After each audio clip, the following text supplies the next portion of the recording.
प्रधानमंत्री नरेंद्र मोदी सबके हैं। प्रधानमंत्री नरेंद्र मोदी 44 दिन के अंदर में यूक्रेन के राष्ट्रपति जेलेंस्की से मिलते हैं तो रूस के राष्ट्रपति पुतिन से मिलते हैं। प्रधानमंत्री नरेंद्र मोदी दुनिया में प्रथम ऐसे व्यक्ति हैं जो अमेरिका के राष्ट्रपति जो बाइडेन से भी मिलते हैं और रूस के राष्ट्रपति पुतिन से भी मिलते हैं। जी हाँ दोस्तों, भारत ने यह साफ कर दिया है कि हम बुद्ध की धरती से हैं, हम युद्ध नहीं चाहते हैं, हम शांति का पैगाम देना चाहते हैं। प्रधानमंत्री नरेंद्र मोदी जिस तरह अमेरिका और ईरान में टकराव चल रहा था तो उसमें साफ किए कि कोई तो ऐसा होना चाहिए जो दोनों देशों के बीच युद्ध को सुलझा सके। युद्ध किसी समस्या का समाधान नहीं होता है। और प्रधानमंत्री नरेंद्र मोदी के इस यूनिक कदम को आप देखिए कि पहले वह रूस गए, पुतिन से मिले और पुतिन की आंखों में आंखें डालकर बोले कि युद्ध किसी समस्या का समाधान नहीं होता है। उसके बाद भारत के प्रधानमंत्री 44 दिन के अंदर यूक्रेन से मिलते हैं और जिस तरह जेलेंस्की के कंधे पर हाथ रखते हैं और कुछ तस्वीर ऐसी होती है जो बताई नहीं जाती है, वह 100 बात अपने आप बता देते हैं।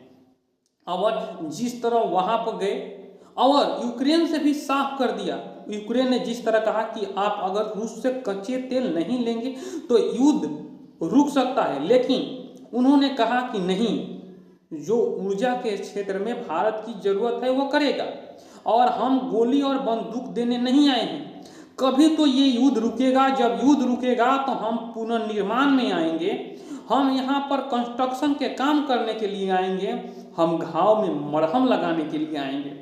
और प्रधानमंत्री नरेंद्र मोदी जिस तरह पश्चिमी देशों का दबाव था कि वह रूस के साथ है, वह रूस के दबाव में काम कर रहे हैं, लेकिन प्रधानमंत्री नरेंद्र मोदी ने जब रूस की जरूरत थी, अपने सच्चे दोस्त की जरूरत थी, तो वह कच्चा तेल रूस से खरीदते थे।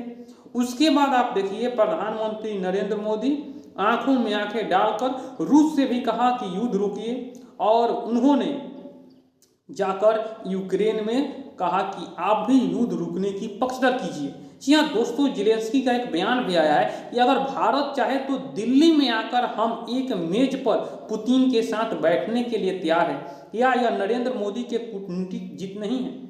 प्रधानमंत्री नरेंद्र मोदी जिस तरह से काम कर रहे हैं वह कई मायनों में खास है। और अगर विश्व की राजनीति में देखा जाए तो प्रधानमंत्री नरेंद्र मोदी भारत के विश्व गुरु बनाने के कदम पर चल रहे हैं, क्योंकि अगर आप देख लीजिए, अगर यूक्रेन के साथ अमेरिका है लेकिन रूस के साथ नहीं है, उसके बाद चीन अगर रूस के साथ है तो अमेरिका के साथ नहीं है, लेकिन भारत के प्रधानमंत्री नरेंद्र मोदी जिस तरह रूस के साथ है उसी तरह यूक्रेन के साथ है, उसी तरह अमेरिका के साथ है। और ये बहुत दिनों के बाद देखा जा रहा है भारत की ये जो गुटनिरपेक्ष नीति है यह अब काम कर रही है और भारत अपने बात रखने में भी सफल होता है। अगर कोई तो एक ऐसा देश होना चाहिए जो दोनों देशों में शांति करा सके, कोई तो एक ऐसा होना चाहिए जो घाव पर मलहम लगाने के लिए तैयार है। और जब रूस के विदेश मंत्री आए तो उन्होंने कहा कि अगर जेलेंस्की एक मंच पर आएंगे तो हम भारत का स्वागत करेंगे। इसलिए प्रधानमंत्री नरेंद्र मोदी का यह अहम फैसला आप लोगों को कैसा लगा, आप कमेंट बॉक्स में अपनी राय रख सकते हैं।